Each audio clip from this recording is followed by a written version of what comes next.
Campos Elíseos foi o primeiro bairro projetado na cidade de São Paulo. Esse bairro foi criado pelos barões do café, né, quando começou a cidade. E vieram dois engenheiros europeus, que é o Glett e o Notman, criar o bairro. É o único bairro que tem nomes de barão, que é todo plano, as ruas são bem simétricas, bem trabalhadas, onde tinha os palacetes, grandes casas, igual tem até hoje algumas ainda. Com o tempo, foi degradando, né? E esses 20 anos que eu estou lá, eu vi nascer a Cracolândia. Foram chegando e a população foi recuando, e eles foram tomando espaço. Parece um campo de refugiados, parece um lugar destruído pela guerra, mas não é. É centro de São Paulo.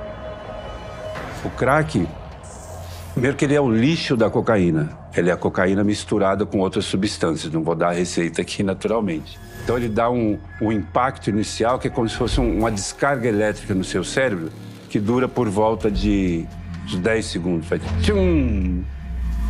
Voltou. No que voltou, é só paranoia. O crack não há comunicação. Tanto que você passa pela Cracolândia, tá aquele monte de gente. Você não escuta um vozerio assim. Não, todo mundo assim.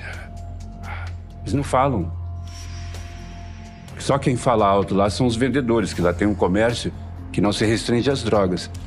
Tem um cara que vende só cachimbo, tem um cara que vende isqueiro, tem um cara que vende cinza. Gera vários negócios ali. Os craqueiros que ficam ali, por incrível que pareça, eles usam o dia inteiro. E a grande pergunta é, onde eles conseguem dinheiro? Existem vários modelos de conseguir dinheiro. Um deles, claro, é pedir. A hora que eles juntam uns 20, 30 reais, ele volta para a Cracolândia e usa. Outros cometem pequenos furtos, tipo uma roupa no varal, um tênis, uma bicicleta, qualquer coisa, um negócio que está na vitrine, passa correndo e pega, né, os mais espertinhos, porque você passa lá, ele já olha a sua roupa, fala assim, esse cara não é do ramo, esse não é craqueiro. Eles vão te roubar rapidinho. Rapidinho, um vai encostar e falar, me dá essa jaqueta aí, me dá esse tênis, e vão levar. Não tem perdão. Pessoas idosas, eu já vi pessoas sendo arrastadas no meio da rua. Saindo do mercado, com uma bolsa na mão, segura a bolsa e a pessoa totalmente drogado naquele ansiedade, sair arrastando as pessoas pela rua para tirar uma bolsa. Não que aquela pessoa seja um bandido, mas no momento que ele está sob o efeito da droga, ele não tem mais o controle sobre si. Ele precisa do dinheiro para sustentar o vício dele. Então ele vai roubar, ele vai furtar, ele vai assaltar, ele vai arrombar um comércio, ele vai quebrar uma porta. Ele precisa daquele dinheiro. Ou de um produto que seja transformado em moeda de troca. Porque existem várias moedas lá. Uma das moedas mais correntes lá é sexo. Então chega gente de fora, que chega com dinheiro, muito playboy, e tem garotas bonitas que se perderam por lá. Então chega o playboy lá e fala assim, puta, que gata. Dá 3, 4 pedrinhas pra ela, leva pra aqueles hotelzinhos, faz sexo com ela e depois vai embora, ou fica lá a noite inteira.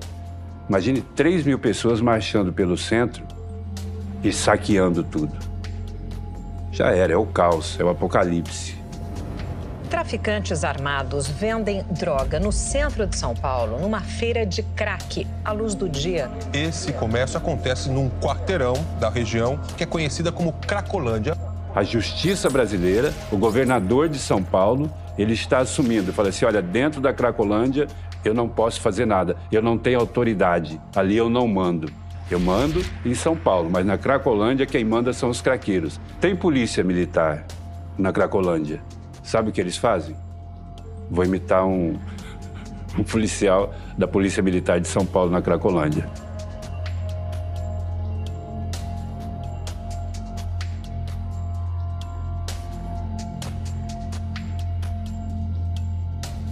É isso.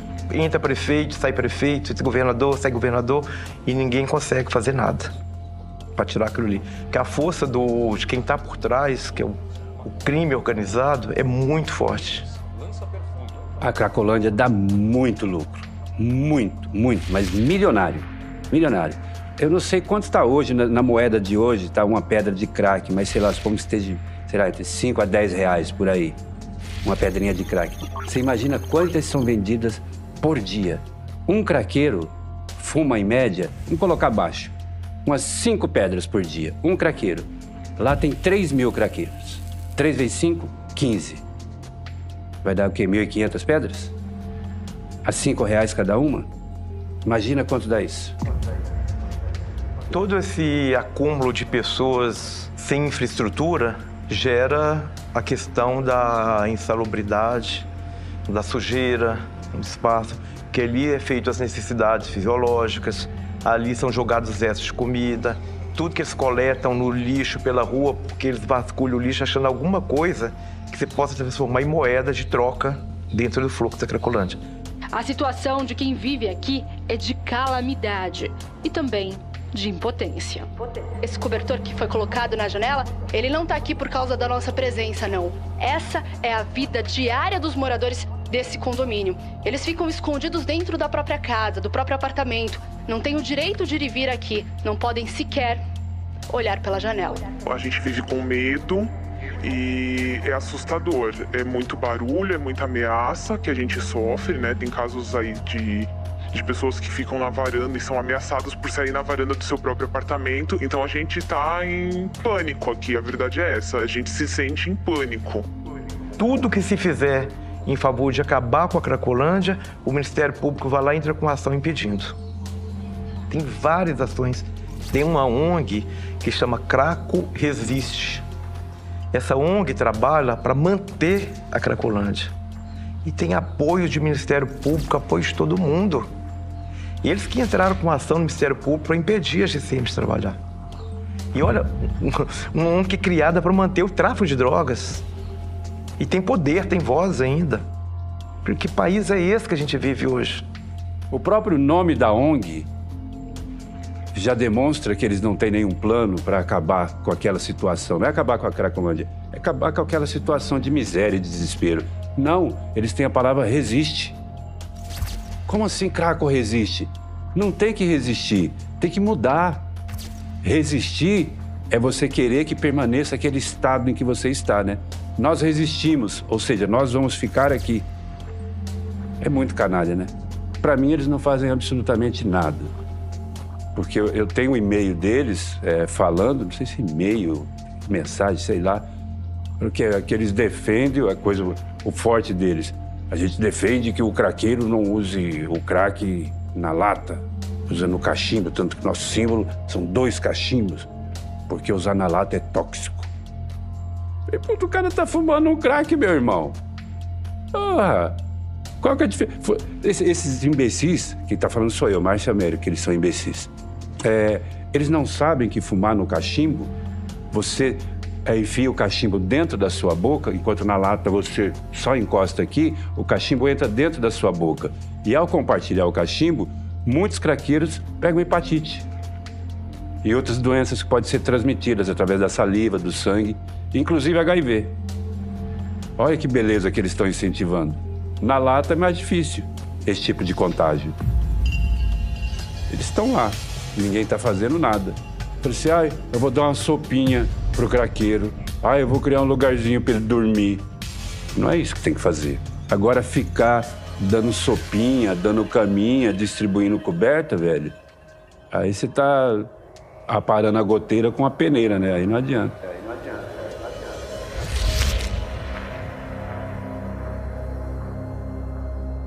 A cena é comum por diversas ruas do bairro. O uso do crack acontece à vista de todos.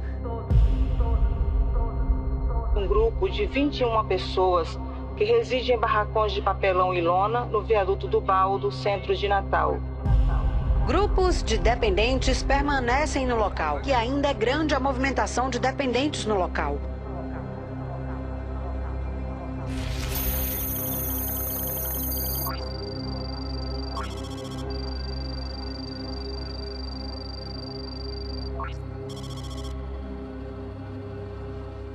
Isso você vai perceber que esse aumento da criminalidade a partir dos anos 80, ele coincide também com um movimento que você dá para localizar no tempo com uma certa precisão, que é 1984, né? Onde começa a ser produzida uma legislação penal, né? Cuja tendência é passar a mão na cabeça do criminoso.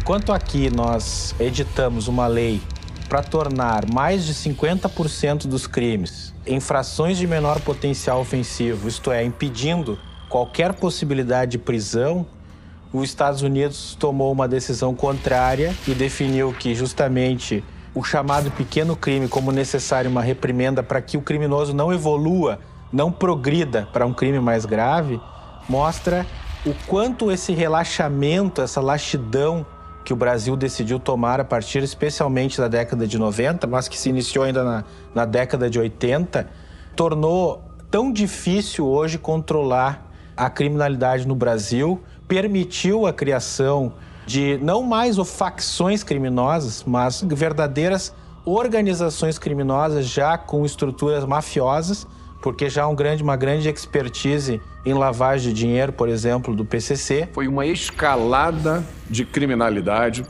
cuja origem está na destruição do nosso sistema de justiça criminal. Porque nós tivemos atores no campo político à direita fazendo essa opção, que foi dentro do regime militar. O pacote de 1977, o pacote de Abril e a lei de execução penal foi votada ainda dentro do regime militar. Ela foi ampliada depois na reforma do Código Penal, ela foi ampliada na Constituição, a legislação de 1995, a lei de crimes de menor potencial ofensivo, o próprio ECA em 1990, você tem os segmentos mais à esquerda como protagonista. Mas ela também foi conduzida por governos à direita. O que tinha em comum nesses grupos é um completo desprezo pela vítima, pelo impacto da vítima e desprezo por todo o nosso histórico, do nosso processo civilizador.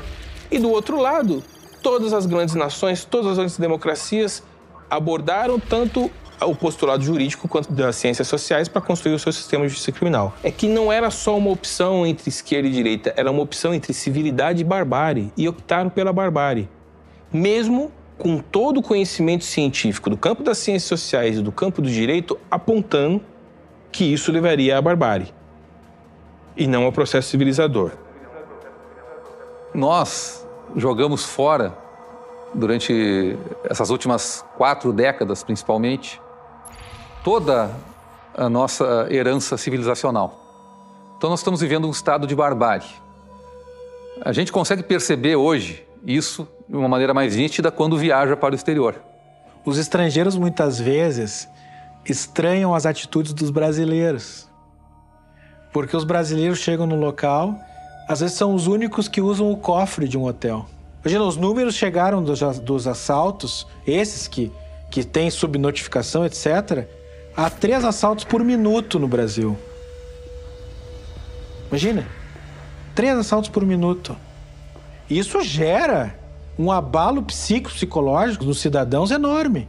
E é isso que se vê nas suas atitudes quando vão, por exemplo, para o exterior. Esse temor, né? Tudo ele teme. Ele não consegue nunca distensionar. Pesquisas de vitimização, ainda que poucas feitas no Brasil, vão indicar que as pessoas têm medo exatamente de roubo, de serem vítimas de uma agressão ou de vítimas de latrocínio, que é aquela pessoa que vai roubar e acaba matando a pessoa. Esse é um problema do Brasil, né, que a gente não verifica em outros locais.